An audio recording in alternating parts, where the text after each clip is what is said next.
بسم اللہ الرحمن الرحیم۔ السلام علیکم دوستو، ایک قبر کھودنے والا قبروں سے مردہ عورتوں کو نکال کر ان کے ساتھ زنا کیا کرتا تھا، لیکن ایک دن جب اس نے ایک مردہ لڑکی کے ساتھ یہ سب کچھ کرنے کی کوشش کی تو اس کے ساتھ کیا ہوا، یہ واقعہ دماغ کو ہلا دینے والا ہے، اسے مکمل ضرور سنیے گا۔ تو چلیے اس کہانی کو اس شخص کی زبانی ہی سنتے ہیں۔ میرا نام عبدالکریم ہے اور میں ایک گھور کھند تھا۔ جو بھی جوان لڑکی مر جاتی، جب اسے قبر میں دفنا کر چلے جاتے تو پھر میں اس کو قبر سے نکال کر اس کے ساتھ زنا کرتا تھا۔ ایک رات ایک آدمی اپنی کنواری لڑکی کو اکیلے لے کر آیا اور مجھے دفنانے کے لیے لاکھوں روپے دے کر چلا گیا۔ میں نے جب اس کے کپڑے اتارے تو اس کا بدن بہت خوبصورت تھا، اور جیسے ہی میں نے اس کو برہنہ کر کے اس کے ساتھ غلط کام کرنے لگا تو میرے رونگٹے کھڑے ہو گئے، کیونکہ میں انگلیاں دھیرے دھیرے اس حسینہ کے وجود پر سرائے کر رہا تھا جو بالکل بے جان سی میرے سامنے پڑی ہوئی تھی، اور اس کی رنگت چاندی کی طرح دمک رہی تھی۔ اس کے ہونٹوں کی خوبصورتی مجھے مدہوش کر رہی تھی۔ ایسا حسن میں نے آج تک نہیں دیکھا تھا، جبکہ آج تک میں کئی جوان لڑکیوں کے ساتھ وہ سب کچھ کر چکا تھا جس کی میں خواہش رکھتا تھا، لیکن لڑکی سب سے الگ تھی اور مختلف تھی۔ نہ صرف خوبصورت تھی بلکہ چہرے پر اس قدر معصومیت تھی کہ میں حیران رہ گیا تھا۔ میں نے دھیرے سے اس کے اوپر سے چادر ہٹائی تھی اور اپنی نگاہوں سے اسے اپنے اندر اتارنے لگا تھا۔ اس کے ہاتھوں کی مخملی انگلیوں کو میں نے اپنی انگلیوں میں جکڑ لیا تھا اور خود پوری طرح اس پر جھک گیا تھا۔ اسے دیکھنے کے بعد میرے دل میں خود بخود یہ خیال آیا تھا کہ اتنی جوانی میں کیسے یہ موت کے منہ میں چلی گئی۔ اگر یہ زندہ ہوتی تو اس کا حسن شاید اور بھی گزر ڈھاتا۔ دیکھنے میں وہ کوئی 15 سے 16 سال کی جوان لڑکی تھی جو 1-2 سال گزرنے کے بعد تو پوری طرح کھل کر گلاب بن جانی تھی اور کسی کا بھی چین و سکون لوٹ لیتی۔ میں نے آگے بڑھ کر اس کی گردن پر اپنے دہکتے ہوئے ہونٹ رکھ دیے تھے اور اپنی گہری سانسیں اس کے وجود پر چھوڑ دی تھی۔ آہستہ آہستہ اسے چومتے ہوئے اس کی خوشبو کو اپنے اندر اتارنے لگا۔ اس کے پاس سے ایسی خوشبو آ رہی تھی جیسے وہ کسی باغ سے آئی ہو۔ اس نے ایک عجیب سا کھلا ڈھالا کرتا پہن رکھا تھا جسے اتارنا میرے لیے بہت ہی آسان تھا۔ عام طور پر ایسے کرتے مرد حضرات پہنتے ہیں، پتہ نہیں کیوں اس لڑکی نے یہ کرتا پہنا ہوا تھا۔ میں نے بہت احتیاط سے وہ کرتا اس کے بدن سے جدا کر دیا۔ میں اس موم کی گڑیا کو دھکا نہیں پہنچانا چاہتا تھا۔ میری نظریں اس کے حسن سے خیرہ ہونے لگیں، میرے وجود سے گرم پسینے چھوٹنے لگے۔ کئی راتوں سے میں تنہائی کا عذاب جھیل رہا تھا، اور آج کی رات یہ تنہائی ختم ہونے کو تھی۔ میں میری چارپائی پر اس طرح پڑی ہوئی تھی کہ میرے لیے کوئی جگہ باقی نہیں بچی تھی۔ میں جیسے تیسے اس میں سمانے کی کوشش کر رہا تھا۔ میں نے چوم کر اسے اپنے سینے سے لگا لیا تھا اور اپنے ہونٹوں سے اس کے وجود کو مائل کرنے لگا تھا۔ وہ معصوم سی دبلی پتلی لڑکی تھی اور میں ایک لمبا چوڑا جوان مرد۔ اگر وہ زندہ ہوتی تو شاید میرے جذبات کو برداشت نہ کر پاتی۔ میری مضبوط گرفت کی وجہ سے میرا یہ چھوٹا سا کوارٹر اس کی چیخ سے گونج اٹھا۔ میرے اندر ہر گزرتے پل کے ساتھ مزید بے چینی بڑھتی جا رہی تھی اور میں اپنے ہونٹوں سے اپنی پیاس کو بجھانے کی ناکام کوشش کر رہا تھا، لیکن کچھ دیر بعد میری برداشت ختم ہو گئی تھی تو میں نے دھیرے سے چادر دور پھینک دی اور اس کے رہے سے کپڑے بھی اس کے وجود سے الگ کر دیے۔ اس کا حسین وجود برہنہ حالت میں میرے سامنے تھا اور میں بے خبر ہی اپنی حد سے تجاوز کر چکا تھا۔ ہمیشہ ایک بے جان کنواری لڑکی کو استعمال کر کے میں لطف اندوز ہوتا تھا، لیکن اس لڑکی کا بے جان ہونا میرے اندر کی تڑپ کو بڑھا رہا تھا۔ میرا دل چاہ رہا تھا کہ وہ بھی میرے جذبات کی پذیرائی کرے۔ میں اسے جھنجھوڑنے کی کوشش کرنے لگا کہ وہ اٹھ جائے، یہ جانتے ہوئے بھی کہ وہ ایک مردہ لڑکی ہے۔ میں پوری طرح سے اپنے ہوش کھو بیٹھا تھا، اور پھر جیسے ہی میں نے مکمل طور پر اس کے ساتھ اپنی خواہش پوری کرنے کی کوشش کی تو میرے رونگٹے کھڑے ہو گئے۔ میرا نام عبدالکریم ہے، لیکن میں بہت ہی بدنصیب انسان تھا۔ زندگی میں کبھی کچھ حاصل نہ کر سکا تھا، ہمیشہ ماں باپ کے طعنوں کا شکار رہا۔ وہ چاہتے تھے کہ میں پڑھ لکھ کر کچھ بن جاؤں، لیکن میرا ذہن ایسا نہیں تھا کہ میں پڑھائی میں اچھے نمبر لا سکتا، شاید اس کی وجہ میرے گھر کا ماحول بھی تھا۔ میری ماں باپ دونوں ہمیشہ لڑائی جھگڑا کرتے تھے۔ میرا باپ ایک گھور خان تھا اور وہ چاہتا تھا کہ اماں اور میں ہم سب قبرستان میں مفت کے کوارٹر میں سکون کی زندگی گزاریں، لیکن اماں کو قبرستان میں رہتے ہوئے خوف آتا تھا اور اماں بار بار گاؤں جانے کی ضد لگاتی تھی اور اسی بات کو لے کر گھر میں بہت زیادہ جھگڑا ہوتا تھا۔ ابا کی عزت اور غصے کے آگے اماں مجبور ہو جاتی، لیکن مار پیٹ کر کے ابا کا غصہ مجھ پر نکال دیتی تھی۔ اماں میری سگی تھی، لیکن جب مارنے پر آتی تھی تو مجھے نیل نیل کرتے ہوئے مارتی تھی۔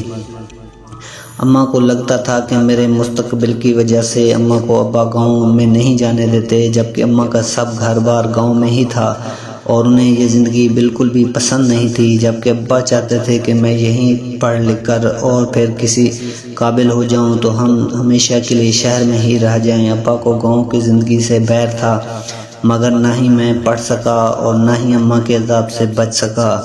جب میں بار بار فیل ہونے لگا تو ابا کا غصہ بھی مجھ پر نکلنے لگا اور میرے اندر ایک عجیب سی نفرت بھر گئی تھی۔ ہر ہنستا مسکراتا چہرہ مجھے زہر لگنے لگا اور قبرستان کی چار دیواری میں سکون محسوس ہونے لگا۔ جیسے ہی میں 18 سال کا ہو گیا اور ابا کو پتہ چل گیا کہ میں ان کے مستقبل کا سہارا نہیں بن سکتا، وہ مجھے افسر بنتے دیکھنا چاہتے تھے اور اب یہاں انہیں ناممکن نظر آتا تھا۔ اس لیے ایک دن ابا کہنے لگے، میں ریٹائر ہو رہا ہوں، میری عمر ہو گئی ہے، اب یہ میں محنت و مشقت کا کام نہیں کر سکتا، اس لیے اگر تجھے کچھ نہیں کرنا تو پھر میری جگہ سنبھال لے۔ ابا کی بات سن کر اماں کے لبوں پر آگ لگ گئی۔ اماں کہنے لگی، جس کی وجہ سے تم نے ساری زندگی مجھے اس قبرستان میں جھونک دیا اور اب یہ چاہتے ہو کہ باقی زندگی بھی ہم اسی کے ساتھ ہی گزاریں، مجھے ابھی اور اسی وقت گاؤں واپس جانا ہے۔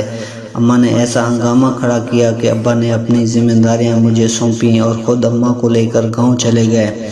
میں نے بچپن سے گھور کھنڈ کا کام دیکھا تھا، اس لیے میرے لیے کچھ مشکل نہیں تھا۔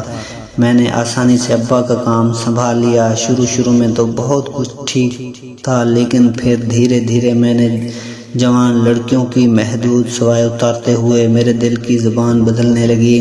میرے دل میں بہت سی خواہشات سر اٹھانے لگی۔ میں نے ہمیشہ سے قبرستان کی ویران زندگی دیکھی تھی اور مجھے اپنی زندگی میں کچھ رنگینیاں چاہیے تھی، شاید یہی میری جوانی کا تقاضا بھی تھا۔ میرا رشتہ بچپن سے ہی میری خالہ کی بیٹی سے ہو گیا تھا۔ جب میں جذبات سے چور ہونے لگا تو میں نے اماں سے شادی کی بات کی اور کہا کہ خالہ سے بات کریں، تو پتہ چلا کہ خالہ نے تو اس کا کہیں اور رشتہ کر دیا ہے، کیونکہ انہیں گھور کھنڈ سے اپنی بیٹی کی شادی نہیں کرنی تھی۔ انہوں نے تو یہ سوچ کر رشتہ کیا تھا کہ میں شہر سے پڑھ لکھ کر کچھ بن جاؤں گا اور ان کی بیٹی کا مستقبل سنور جائے گا۔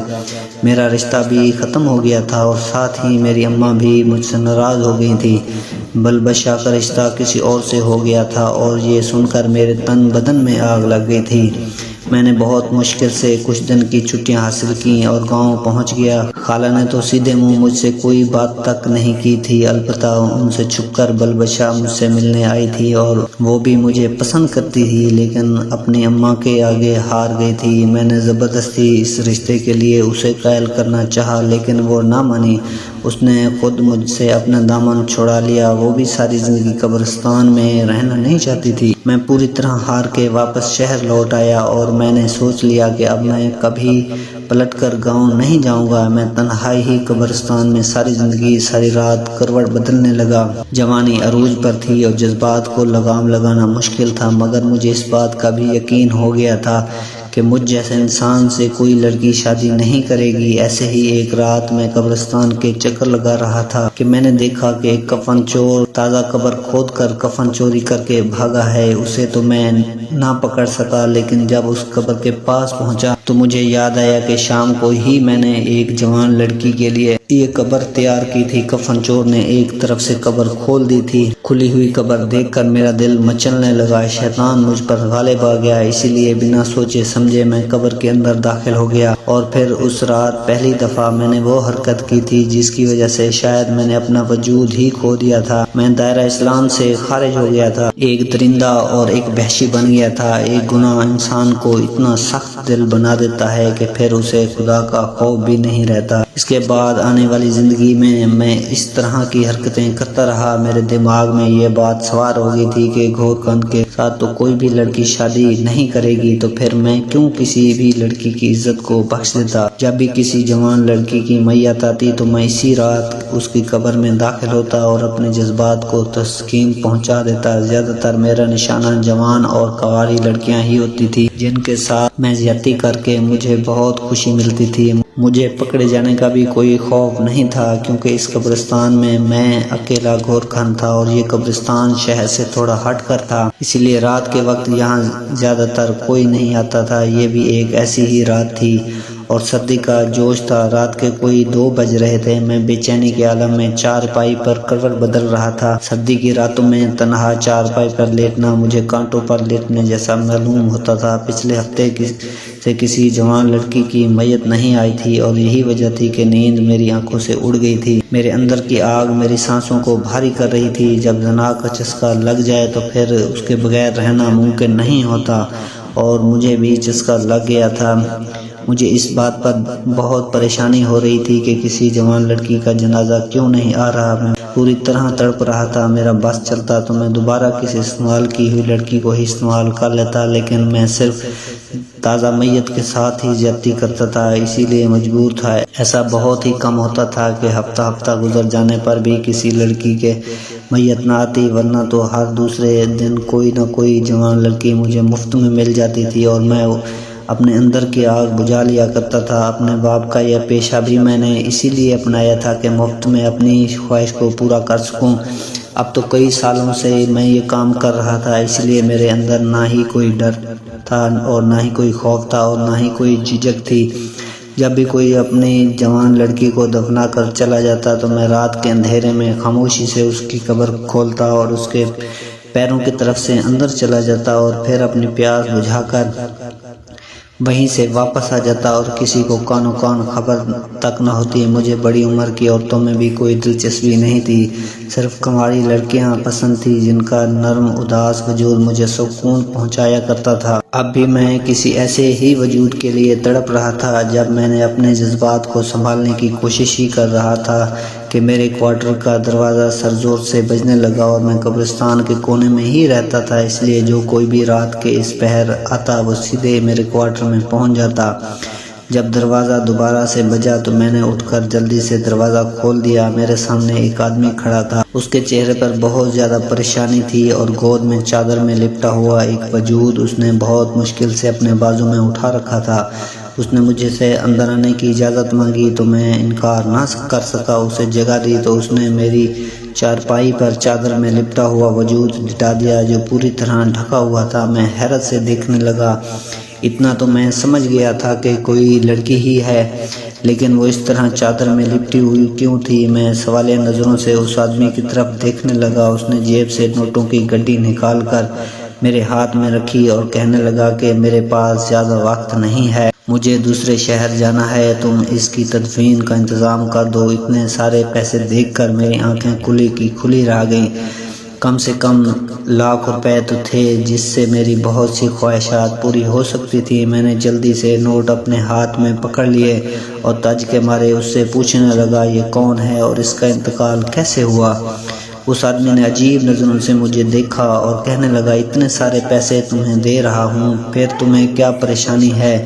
بس تم اسے دفن کر دو، یہ میری کنواری بیٹی ہے، بس اتنی ہی زندگی لکھوا کر لائی تھی۔ میری پردیس کی فلائٹ ہے، آگے پیچھے کوئی نہیں، یہ اکلوتی بیٹی تھی، یہ بھی دنیا سے چلی گئی۔ اب میں رک کر یہاں کیا کروں گا؟ اس کے کفن دفن کی ذمہ داری میں تمہارے حوالے کر رہا ہوں۔ اور پھر وہ تیزی سے اس لڑکی کی میت کو میری چارپائی پر چھوڑ کر واپس چلا گیا، جو کفن میں بھی نہیں تھی بلکہ گھر کی چادر میں لپٹی ہوئی تھی۔ پیچھے کی طرف میں نے پہلے سے ہی کچھ قبر کھود رکھی تھی کیونکہ کبھی کبھار رات کے وقت میت آ جایا کرتی تھی، اس لیے اس لڑکی کی تدفین کرنا میرے لیے بالکل بھی مشکل نہیں تھا، بس اس سے پہلے میں اس کا چہرہ دیکھنا چاہتا تھا۔ کنواری لڑکی کا لفظ سن کر تو ویسے ہی میرے دل میں پھر سے آگ بھڑک اٹھی تھی۔ یہ سوچ کر مجھے خوشی ہو رہی تھی کہ اس بار اپنی خواہش کو پورا کرنے کے لیے مجھے کسی قبر میں نہیں جانا پڑے گا، بلکہ لڑکی خود میری چارپائی پر موجود تھی اور مجھے روکنے والا بھی کوئی نہیں تھا۔ پھر پورے ہفتے کے بعد کوئی لڑکی مجھے میسر آئی تھی۔ اس آدمی کے جاتے ہی میں نے کوارٹر کا دروازہ اچھی طرح سے بند کیا اور آہستہ سے چادر اس لڑکی کے چہرے سے ہٹا دی۔ جیسے ہی میری نظر اس کے چہرے پر پڑی تو میں آنکھیں جھپکانا بھول گیا تھا۔ وہ اس قدر حسین تھی کہ اس پر سے نظر ہٹانا مشکل ہو گیا تھا۔ میں خود پر قابو پانے لگا۔ میں نے دھیرے سے جھک کر اس کے ہونٹوں کو چوم لیا۔ میری اس حرکت نے میری شہوت کو اور بھی عروج پر پہنچا دیا۔ میں نے آہستہ آہستہ اپنی انگلیاں اس کے چہرے سے گردن تک پھرنا شروع کر دیں۔ مجھے احساس ہو رہا تھا کہ وہ بہت ہی نرم و نازک لڑکی تھی جس کا انتقال ہوئے شاید زیادہ دیر نہیں ہوئی تھی، کیونکہ اس کا جسم ابھی بالکل نرم پڑا ہوا تھا، بالکل صاف ستھری تھی، کسی طرح کا کوئی نشان نظر نہیں آ رہا تھا۔ چہرے سے بھی بیماری معلوم نہیں ہو رہی تھی۔ نہ جانے اس کی موت کے پیچھے کیا وجہ تھی۔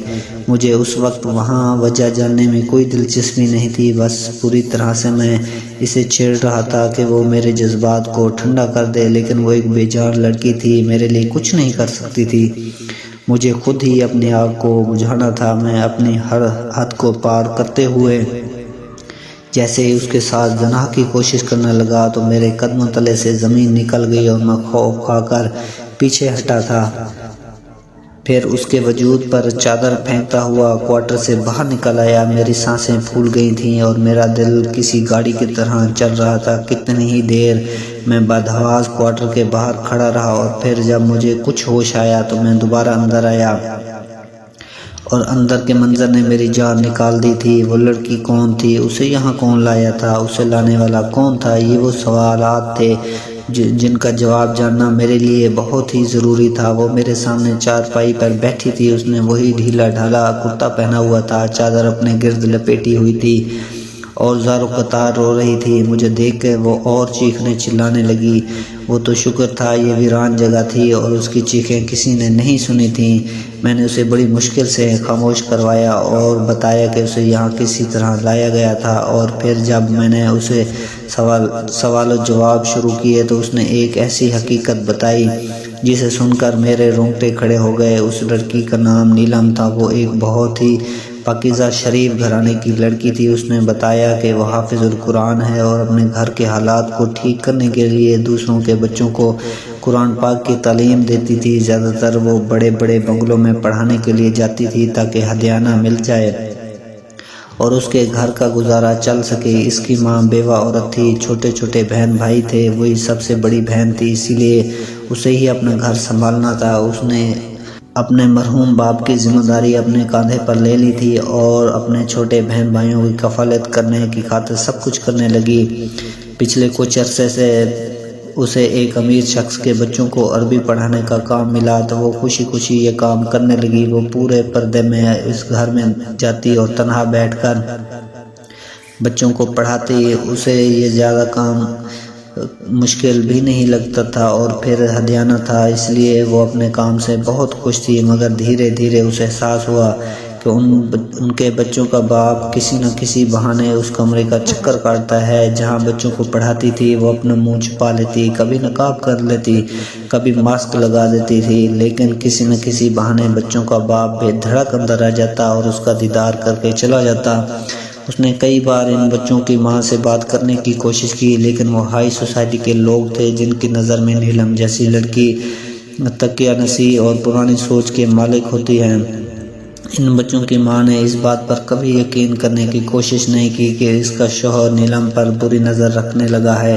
ایک روز ہوا کچھ یوں، بچوں کو پڑھانے کے لیے اندر گئی تو ایک ملازمہ نے اسے کمرے میں بٹھا دیا، لیکن بچے کمرے میں نہیں تھے۔ کچھ دیر بیٹھنے کے بعد اسے احساس ہوا کہ گھر میں سناٹا ہے، بچوں کا شور سنائی نہیں دے رہا تھا اور نہ ہی وہ پڑھنے کے لیے کمرے میں آئے تھے۔ پھر جب اس بات معمول سے ہٹ کر محسوس ہوئی تو اس کمرے سے باہر نکلنے لگی، مگر ان بچوں کا باپ اچانک کمرے میں داخل ہوا اور اس نے کمرے کا دروازہ بند کر لیا۔ نیلم جان گئی تھی کہ اس کی فطرت میں کیسا فطور ہے، لیکن اس سے پہلے کہ وہ شور مچاتی یا ہنگامہ کھڑا کرتی، اس نے نیلم کو اپنے قابو میں کر لیا تھا اور اس کے منہ پر اپنا ہاتھ رکھ دیا تھا۔ نیلم کی آواز اس کے حلق میں ہی دم توڑ گئی تھی۔ وہ نیلم کو گھسیٹتا ہوا اس کمرے سے اپنے بیڈ روم میں لے گیا۔ گھر میں اس وقت کوئی ملازم بھی موجود نہیں تھا۔ جس ملازمہ نے اسے اس کمرے میں بٹھایا تھا وہ بھی نہ جانے کہاں چلی گئی تھی۔ اس آدمی نے نیلم کو اپنے بستر پر پھینکا اور جگ بھرا پانی اس کے اوپر ڈال دیا۔ نیلم اپنا برقع اتار چکی تھی، وہ سفید رنگ کے شلوار و قمیض میں ملبوس تھی۔ پانی پڑتے ہی اس کا وجود آر پار ہوا اور اس کا حسن نمایاں ہونے لگا۔